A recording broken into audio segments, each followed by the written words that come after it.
నమస్తే. ఇన్నాళ్ళు నన్ను సపోర్ట్ చేస్తూ, ఎంకరేజ్ చేస్తూ మీ ప్రేమని నాకు అందిస్తున్న ప్రతి ఒక్కరికి కృతజ్ఞతలు. అలాగే ఈ వీడియో కూడా ఖచ్చితంగా మీకు ఉపయోగపడుతుంది. లైక్, షేర్ అండ్ సబ్స్క్రైబ్ చేసి మీ సపోర్ట్‌ని నాకు అందించండి. అలాగే ఈ వీడియో పట్ల మీకున్న అభిప్రాయాన్ని కామెంట్ సెక్షన్‌లో కామెంట్ చేసి తెలియజేయండి. ఇప్పుడు వీడియోని చూద్దాం. నమస్తే. Welcome to our channel. నేను పద్మిని. ప్రస్తుతం మనతో పాటు ప్రముఖ ఆధ్యాత్మికవేత్త, వాస్తు జ్యోతిష పండితులు, న్యూమరాలజిస్ట్ శేషగిరిరావు గారు ఉన్నారు. మాట్లాడదాం. సార్ నమస్తే సార్. సార్ జూన్ 1వ తారీఖు నుంచి పంచగ్రహ కూటమి అనేది జరుగుతోంది. 5, 6 తారీఖుల్లో షష్టగ్రహ కూటమి కూడా జరగబోతోంది. అయితే షష్టగ్రహం అని ఎవరు చెప్పేటటువంటి అంటే టచ్ అయినటువంటి పరిస్థితి ఉంది. ఎందుకంటే అటు యురానస్‌ని పెద్దగా కన్సిడర్ చేయనటువంటి పరిస్థితి ఉంటుంది ఇండియన్ ఆస్ట్రాలజర్స్ చాలా మంది కూడా. అయితే మరి యురానస్‌ని మీరు కన్సిడర్ చేస్తారా? అసలు ఈ పంచగ్రహం అనుకోవచ్చు, లేకపోతే షష్టగ్రహం అనుకోవచ్చు. ఈ గ్రహ కూటమి వల్ల ద్వాదశ రాశుల వాళ్ళకి ఏదైనా ఫలితం ఉంటుందా? ఒకసారి గ్రహ సంచారం గురించి ఒకసారి చెప్పుకుని దాని తర్వాత ద్వాదశ రాశి ఫలితాలు కూడా చెప్పుకుందాం. తప్పకుండా. ఇది ఖచ్చితంగా ఫలితం ఉంటుందా అంటే గనక ఉంటుంది. అది ముఖ్యంగా ఇప్పుడు సామాజికంగా కూడా ఒకసారి మనం మాట్లాడుకుని సరే ద్వాదశ రాశుల యొక్క ఫలితాలు ఎలా ఉంటాయనే దాని మీద కూడా మనం చెప్పుకుందాం. తప్పకుండా. సో, ఇక్కడ మనకేంటంటే మనం గనక అబ్జర్వ్ చేసినట్టయితే గనక అంతకితం ఏవైతే ముఖ్యంగా అంటే నేను మొత్తం భారత ఎన్నికల గురించి మాట్లాడటం లేదు. సో, మన వరకు మనకి తెలుగు రాష్ట్రాలు ముఖ్యం కాబట్టి ఈ తెలుగు రాష్ట్రాల మీదే ఎక్కువ అందరికీ కూడా ఆసక్తి ఎక్కువ ఉంటుంది కాబట్టి సో దాన్ని బట్టి చూసినప్పుడు ఇక్కడ ఈ గ్రహస్థితి ఏదైతే ఉంటుందో అక్కడ అంతకితం జరిగినది ఏంటంటే మనకి ఏప్రిల్ 13 అనేది అక్కడ కూడా సంఖ్యాశాస్త్రం ప్రకారం 4 వచ్చింది. తర్వాత ఇప్పుడు వచ్చేప్పటికి ఏప్రిల్ 13 కదా జరిగింది. సో అక్కడ సోమవారం నాడు జరిగితే ఇక్కడ మనకి ఎన్నికలు వచ్చే ఫలితం ఏదైతే ఉందో అది 4వ తారీఖు వచ్చింది. ఈ 4వ తారీఖు మంగళవారం వచ్చింది. సో అక్కడ సోమవారం వచ్చింది, ఇక్కడ పక్కనే మంగళవారం వచ్చింది. అక్కడేమో ఆ రోజు పునర్వసు నక్షత్రం గురుడిది ఉంది, ఇవాళ భరణి నక్షత్రం అనేది శుక్రుడిది. పైగా జూన్ 1 నుంచి ఇదే రాశిలోకి కుజుడు కూడా అడుగు పెడతాడు. సో జూన్ అనేది 6వ నెల మన లెక్కలో. ఈ 6వ నెలకి అధిపతి నేను కుజుడికి ఇస్తాను. అంటే ఇక్కడ కుజుడి యొక్క ఏదైతే మరి ప్రభావం ఉంటుందో అది బీభత్సంగా ఉంటుంది.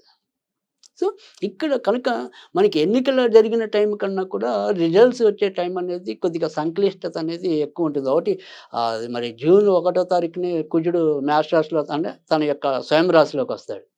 సో దాని తర్వాత రెండోది వచ్చేప్పటికి భరణి నక్షత్రం అనేది అది దగ్ధ నక్షత్రం అంటాం. అంటే సాధారణంగా వచ్చేప్పటికి ఏంటంటే భరణి నక్షత్రంలో మీకు ఏవి కూడా పెద్ద ముహూర్తాలు ఉండవు, శుభకార్యాలు పెద్దగా చేయరు, ఉండవు. జనరల్‌గా మామూలు ఏదైనా అన్నప్రాసన అది కూడా ఉండవు జనరల్‌గా. అన్నీ నార్మల్ ముహూర్త ఏదైనా ఉంటాయి తప్ప అసలు భరణిలో ఎవరు కూడా సాధ్యమైనంత వరకు ముహూర్తాలు ఏం పెట్టం. ఎందుకంటే అది దగ్ధ నక్షత్రం అంటాం దాన్ని. పైగా భరణి నక్షత్రానికి అధిపతి మరి యముడు కదా! యముడు. సో అందుకని భరణిలో మీకు అందుకే మాలయ పక్షుల్లో భరణిది చాలా ఇంపార్టెంట్ ఉంటుంది అది. సో అందుకని అది భరణి నక్షత్రం రావటం అనేది. తర్వాత రెండోది వచ్చేప్పటికి మంగళవారం మరీ ఆయన శక్తి ఇంకా పెరగడం. సో మంగళవారం వస్తుంది. కనుక ఇక్కడ ఏంటంటే నేను చెప్పేది ఏంటంటే సాధ్యమైనంత వరకు సమాజంలో ఏదైతే ఇవాళ మనం అందరం కూడా ఈ బెట్టింగ్లు అనుకోండి, జోదాలు అనుకోండి, ఇలాంటి వాటన్నిటికీ కూడా మనం కొంత ఏమంటాం ఆకర్షితులు అవుతున్నాం. తద్వారా కూడా మనం ఇబ్బంది పడుతున్నాం. ఇక్కడ ఖచ్చితంగా మీకు అన్ఎక్స్‌పెక్టెడ్ రిజల్ట్స్ అనేది 4వ తారీఖు చాలా ఎక్కువ ఉంటాయి, వస్తాయి. అందరం ఒకటి అనుకుంటే ఏదో జరుగుతుంది.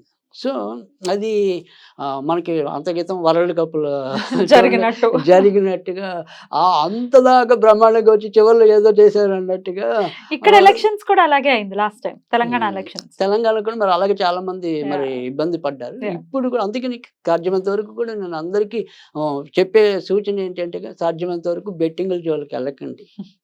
సో అది నా హృదయపూర్వక వినమ్రం ఇస్తున్న సూచన. ఎందుకంటే ఇది గ్యారంటీగా ఈయన ఇన్ని ఓట్లతో గెలుస్తాడు అనుకున్నది అసలు పూర్తిగా ఇబ్బంది పడవచ్చు. ఎవరైతే ఏమాత్రం ఓపు లేదో వాడు ఉన్నట్టుండి హీరో అయిపోవచ్చు. సో అలాంటి అన్ఎక్స్‌పెక్టెడ్ రిజల్ట్స్ అనేది ఒకటి ఉన్నది. తర్వాత రెండోది ఏంటంటే ఈ రిజల్ట్స్ ఏవైనా కూడా సాధ్యమైనంత వరకు కూడా అందరూ కూడా దాన్ని స్పోర్టివ్‌గా తీసుకోమని నేను చెప్తాను. ఎందుకంటే ఇక్కడ స్పోర్టివ్‌గా ఎందుకు తీసుకోమంటున్నానంటే ఖచ్చితంగా అప్పుడు ఎన్నికలైన దానికన్నా అంటే సజావుగా అయ్యాయి ఎక్కువ శాతం. మరీ ఎక్కువ ఇబ్బందులు పడలా.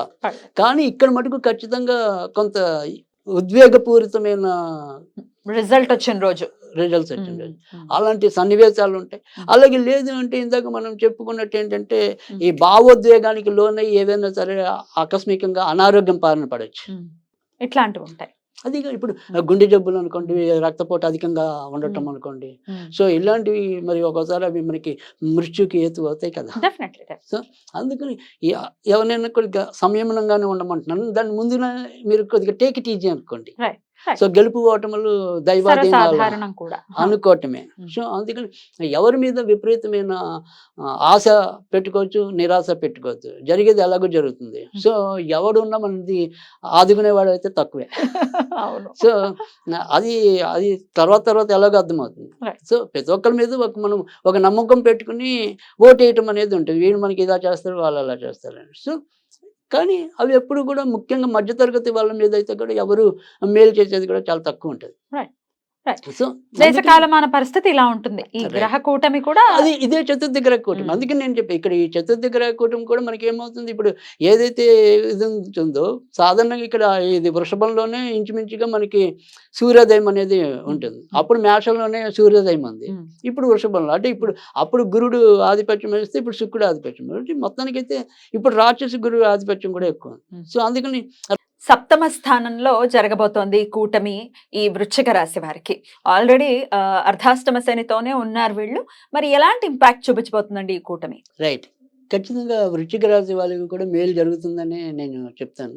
ముఖ్యంగా ఏదైతే ఇంకా ఈ అర్ధాష్టమ శని అది కూడా చివరికి వస్తుంది. వచ్చే మార్చి 30తో వెళ్ళిపోతుంది. కానీ ఆ వెళ్ళిపోయే లోపల ముఖ్యంగా ఈ సప్తమంలో ఏవైతే ఇన్ని గ్రహాలు ఉన్నాయి కాబట్టి తర్వాత ఎవరైతే మరి లగ్నాధిపతి ఆయనకి 6వ ఇల్లు అయినప్పటికీ కూడా అది స్వక్షేత్రం అవుతుంది. పైగా 6వ ఇంట్లో గోచారంలో ఉండే ఏ గ్రహమైనా కూడా అధిక శాతం శుభ ఫలితాలు ఇవ్వడానికి ఆస్కారం కూడా ఎక్కువ ఉంటుంది. సో ఈ 6వ ఇంట్లో మరి కుజుడు వచ్చి చేరటం అనేది కూడా వీళ్ళకి చాలా జూన్ 1 నుంచి చాలా ఫెచ్చింగ్ అవుతుంది. సో ఖచ్చితంగా ఎవరైతే ముఖ్యంగా కొత్తగా ఉద్యోగాలు అంటే గత కొద్ది నెలలుగా పోరాడి ఎవరైతే విసుగు చెంది ఉన్నారో వాళ్ళు ఇప్పుడు ఉద్యోగవంతులు అవ్వడానికి అయితే ఉంది. తర్వాత రెండోది ఏంటంటే పెళ్లి కావాల్సిన వాళ్ళు ఎవరైతే ఉన్నారో తప్పకుండా వాళ్ళకి ఆ రకమైన యోగ్యత పట్టడం అనేది ఉంటుంది. సో అది వాళ్ళకి మటుకు అంటే కొత్తగా పెళ్లి కావాల్సిన వాళ్ళకి, కొత్తగా ఉద్యోగం కావాల్సిన వాళ్ళకి ఈ ఇద్దరికి మాత్రం ఇంచుమించుగా అత్యధిక భాగం అయితే వారు ప్రయోజనం పొంది తీరుతారు ఈ ఇప్పుడుండే గోచారంలో వచ్చేప్పటికి. ఇక బాగా జాగ్రత్త పడాల్సింది ఏంటంటే ఏదైతే మరి సప్తమంలో ఇక్కడ పంచమాధిపతి సప్తమం అనేది సంతానానికి అంత మంచి ఫలితం కాదు. తర్వాత వచ్చేప్పటికి వ్యయాధిపతి వచ్చేప్పటికి కూడా అక్కడ మనకి సప్తమంలో చేరటం అనేది ఉంటుంది.